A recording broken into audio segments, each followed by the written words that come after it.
Hello, my name is Sheppard and I am recording a series of poems I have written in an attempt to illustrate the deep truth that can be found in the heart of the present moment.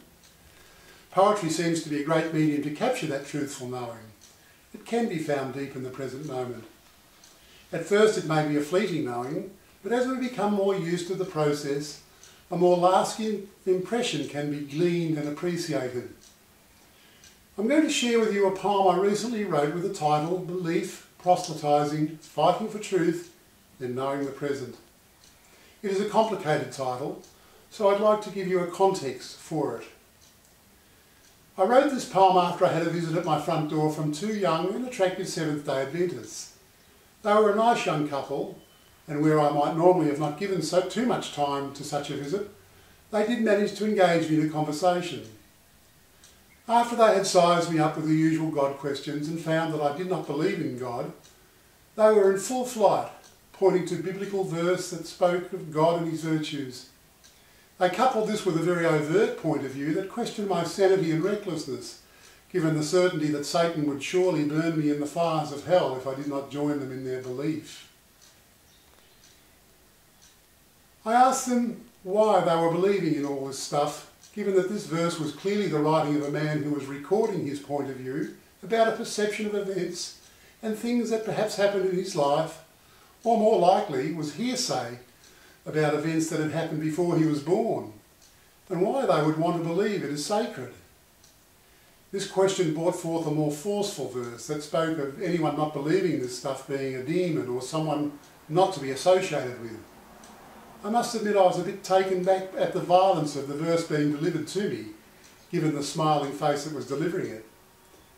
I thanked the young girl for the offering and told her that I did not want to accept her verse for myself, but I offered it back to her as a reflection.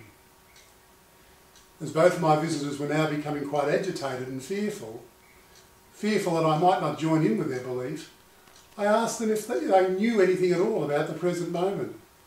I presented this idea as something that was really worth believing in, because they could both really look at it and be with it and understand it right here and now. I explained that understanding the present moment gives a better perspective or platform to see what a belief really is. A belief is what it says. It is a belief. Its very nature implies that you do not know. People can believe in any old thing, because our perception provides an idiosyncratic view of an event.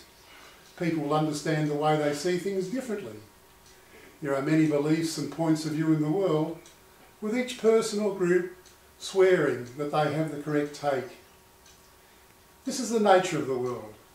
But because the present moment has a purity, that is when it is not contaminated with beliefs brought from past memories or anticipation and assumptions about the future, it leaves us with very pure knowing.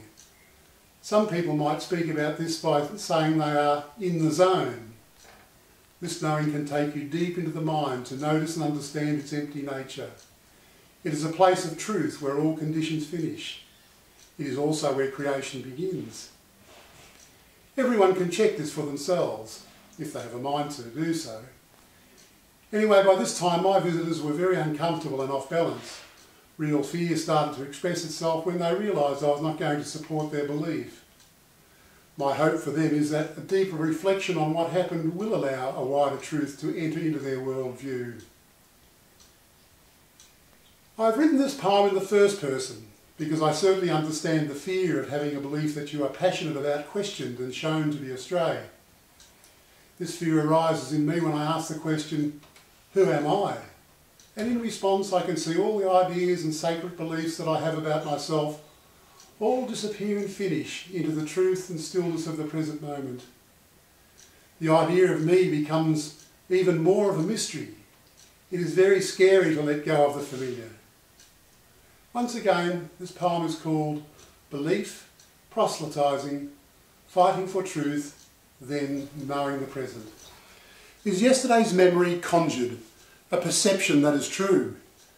Or was the scenario experienced with a perspective that was askew? I think I am right, but the man beside me saw things a totally different way.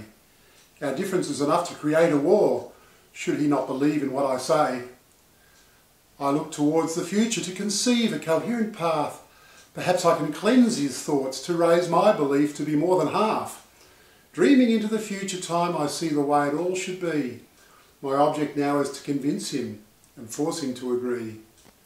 I use my finest intellect and persuade him what is true, bringing all my emotional resource to make him believe the way I do, working on his subconscious to change the tapes he plays. If I can get him to believe the way I do, my standing will surely win me praise. The more people I can get on board, the better it makes me feel, because it can be a very scary thing in a world that presents surreal.